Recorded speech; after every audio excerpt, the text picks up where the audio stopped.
What is going on, guys? Welcome back to another video. This video is for my latest heavy attack build, which is a super simplified build for beginner players or people that are super lazy and just want to put on the correct gear, but they don't really want to press any buttons. You're just holding down heavy attack, and it's pushing out 71k DPS. Probably could get a little bit more, maybe 72 or 73k DPS, but it's looking really good. So we'll go straight into the sets. So we've got the lightning staff of the sergeant with a poison damage enchantment. This is precise. You'll get on 2 items you'll get health recovery. On 3 items, 4 items you get the weapon and spell damage. On the 5th one, when you deal damage with a heavy attack, you'll gain a stack of sergeant's focus for 5 seconds, increasing your damage of your heavy attacks by 645 per stack, and this will occur once every second and stacks up to 4 times. It's one of the best in slot sets for heavy attack builds for DPS. It's stayed the same for a while, and it's very good. On the head we're running a light slime crawl, guys. This will give us a critical chance, just 1 line, which is best in slot, and that is light. All the body pieces are max magicka and divines. The chest is a cuirass of the sergeant, which is heavy. The next set we're running is deadly. Deadly arm corpse will give you a line of weapon and spell damage. It will give you a line of critical chance, another line of weapon and spell damage, and increases your damage over time and channeled attacks by 15%. So this is a medium set. So we're running that on the shoulders, the waist, the hands, the legs, and the feet. The necklace is the necklace of the sergeant. All the jewellery is bloodthirsty with weapon damage enchantment. The ring is bloodthirsty, weapon damage of the sergeant, and oaken soul as well, which is again the same. So that's it for the gear. So you're running 1 light, 1 heavy, and 5 medium, which is the most ideal way to run this. We'll go into the skills. We are running a Ring of Preservation. This is just simply to have a Fighter's Guild ability slotted. I've put this one because this one will give you some healing back, which is quite nice. So you're not just doing pure damage, you can heal yourself as long as you're standing in the room, or the ring should I say. We're running Inner Light, which will give you 5% bonus magicka, and you'll also get extra magicka for slotting a Mage's Guild ability, which I'll show afterwards. We're running Summon Volatile Familiar, which will do damage automatically on its own. It does shock damage. We are running Bound Aegis, which will give you 8% extra magicka. We are running Twilight Tormentor, which will do shock damage. And we also got slotted Dawnbreaker. This is slotted just for the Fighters Guild passive. We're not actually using any of these skills. They're here simply to be slotted as passives, and the 2 pets will do damage on their own. So make sure you have all your passives in your class lines, all your passives in Destruction Staff, all your passives in Light, Medium and Heavy, all your passives in Undaunted, all your passives in High Elf, in the racial ability, sorry. Yeah, I'm running a High Elf. Any damage race will do, any race will do. You just might lose about 1 or 2k DPS. It's not going to be massive, but ideally a Dark Elf or a High Elf. Khajiit probably could be quite nice as well, but like I said, there's not really a lot in it, so don't worry too much about the race. And make sure you have your medicinal use for your potions in content. You don't actually use it in the pass, but just in case you need to sustain. So make sure you have that as well. and also make sure you have your Fighters Guild ability as well, and your Mages Guild. So if we look at the passives that Mages Guild gives us, you're getting 2% bonus for having each Magicka ability slotted, so we're getting 2% there. And with the Inner Light slotted, you're getting 5, so you're getting an extra 7% max Magicka. And with the Fighters Guild abilities, we've got 2 slotted, so we're getting an extra 6% weapon and spell damage just for having Ring of Preservation and Dawnbreaker slotted. And we are also getting, if we go to the Sorcerer's skill line, you're also getting another 6% bonus damage for having Sorcerer abilities slotted, and your Sorcerer abilities are your Bound Aegis, the Twilight and the Familiar. And like I said, the Bound Aegis will give you an extra 8% maximum Magicka. The Mundus Stone you want for passing is the Thief, or in optimal settings with an optimal group you want the Thief. I will tell you what to run afterwards once I've gone through this, how to run it up in a like if it was just pug in a group, or you don't have ideal scenarios, and I'll just show you quite quickly. Run the ice cream food, as that will give you max Magicka and your Magicka recovery. You can run Bewitched Sugar Skulls or anything you like really, but just in case you want some Magicka recovery, but you shouldn't need it. It's more just for the maximum Magicka. So probably Bewitched Sugar Skulls would be best. We've got 64 points into Magicka. I'll do the champion points now. So you've got Master at Arms, Weapons, Expert, Deadly Aim and Backstabber.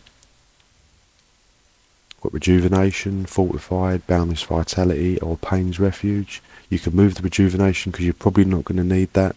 So you could put probably Celerity for a bit of movement speed. You can run your Liquid Efficiency, Steed's Blessing, Rashna. These are just preference ones that you like. Quality of Life, they're not really going to affect the damage. So now I'll try and explain it a bit more fully. So like I said, you're just purely doing heavy attack. You're just holding down heavy attack. There is no skills required, and that is why the damage is a bit lower.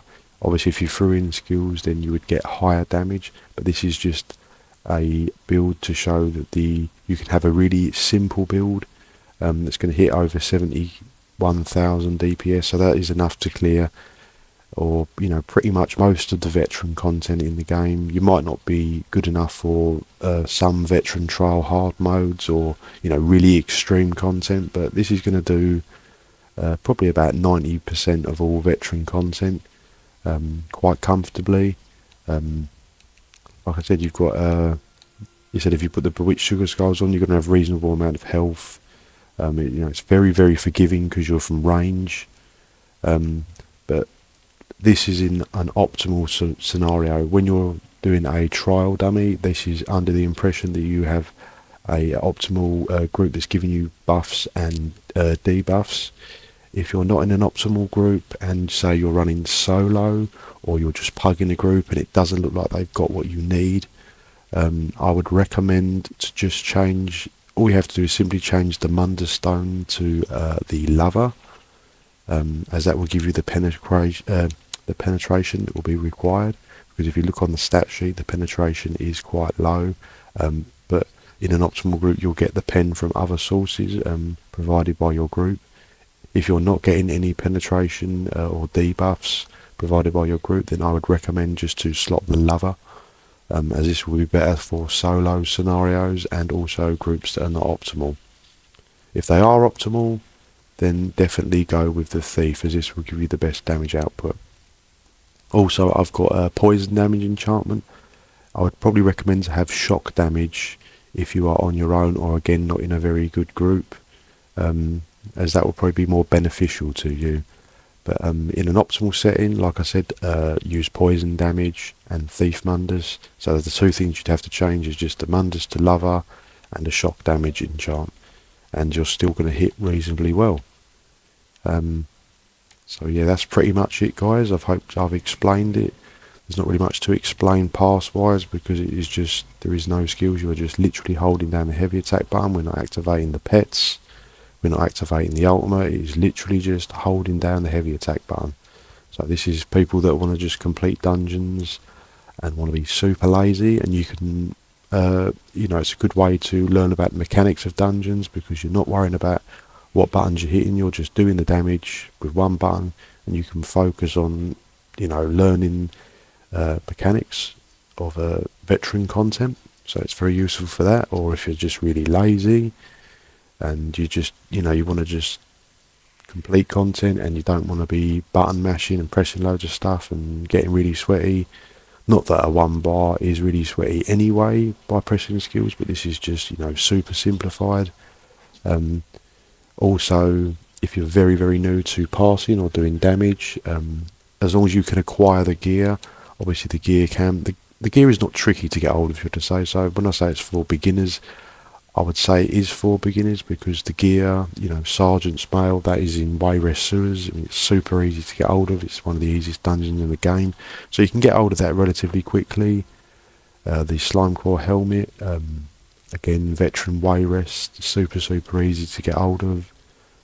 Deadly, you can buy that in Guild Traders. It's cheap now, there's so much of it, or you can buy it with Alliance points. So again, super easy to get hold of. The only thing that would be slightly difficult is the Oaken Soul Ring, which I recommend for all beginners if you can, because it's just going to help you out with so many buffs and stuff. So, it is user friendly and very beginner friendly. But obviously try and get the Oaken Soul Ring if you can. Obviously, if you don't have that, it's going to have an effect on the build. But like I said, the gear is not particularly hard to acquire. Again, if you just started on the Sorcerer, you don't have to worry too much. I mean, obviously you want to make sure you have all these leveled to 50 of the class, the destructions after 50. The heavy armor doesn't matter for the damage, so just try and get the light and medium passives. Werewolf you don't need, I've just got that on anyway. But get the Fighters Guild, that's easy to acquire. Just I'm running Dolmens. The Undaunted doesn't matter too much. Again, it's going to give you just them little extra bars with the Undaunted metal. But again, if you're a beginner, it's not really going to add a lot. It's just adding that little extra. And obviously your racial passives you want. And again, the alchemy and medicinal use, don't worry too much. It's more for just the content. But again, you're not going to have sustain issues when you are not even pressing any buttons. So very, very user friendly. And very beginner friendly. And like I said, if you haven't got the champion points, again, the one I would prioritise is the weapons expert, as that's going to give you the biggest bang for your buck. So if you're very, very low champion points and just starting out and you want to do damage quickly, I would recommend the weapons expert, and then master at arms, deadly aim, and then get the backstabber as your final. But this is with the new update as well, so you're going to get slightly more health as well, as they've buffed the passive. So this is update 41, so if you go to expert summoner, you're going to get 10% extra health next patch when you have a pet active, so it's going to make you a little bit more survivable as well. So you're not going to be super squishy, but again, beginner, I'd recommend just to chuck on the tri-stat food, either the purple one or the bewitched sugar skulls, just to give you that health. You could also run vampire on it, as it's going to give you 30% undeath damage reduction in dungeons, but again, I don't think it's really needed, as you will take a lot of extra flames, so maybe that's just preference really. And again, when I say beginner, you don't need all this gold. You can have jewellery purple. The only thing I would recommend to have gold is obviously the weapon. To prioritise the weapon. Don't worry about the armour too much, or the jewellery. It's more just the weapon. And Rossin at the moment to upgrade to yellow is very, very cheap on all platforms as far as I'm aware. So that's nice and easy there. So yeah, that's the build fully explained for everyone. Like I said, it's just a super lazy build, super beginner friendly, and like I said, you can use this as just a stepping stone. Like once you're comfortable, You should be comfortable pretty quickly doing this, you know, hitting the 71k. Then you can say add in a ultimate. You could add in, I recommend the Greater Storm Atronach, so you can start doing just holding in heavy attacks and throwing an ultimate in. Or you could then, the next skill I'd recommend to put on is probably Daedric Prey, and then just sort of build your way up, getting more and more used to skills and applying skills in between content, and then you'll become better and better and do more and more damage. Or like I said, if you just want to be lazy and do damage, this is the build for you.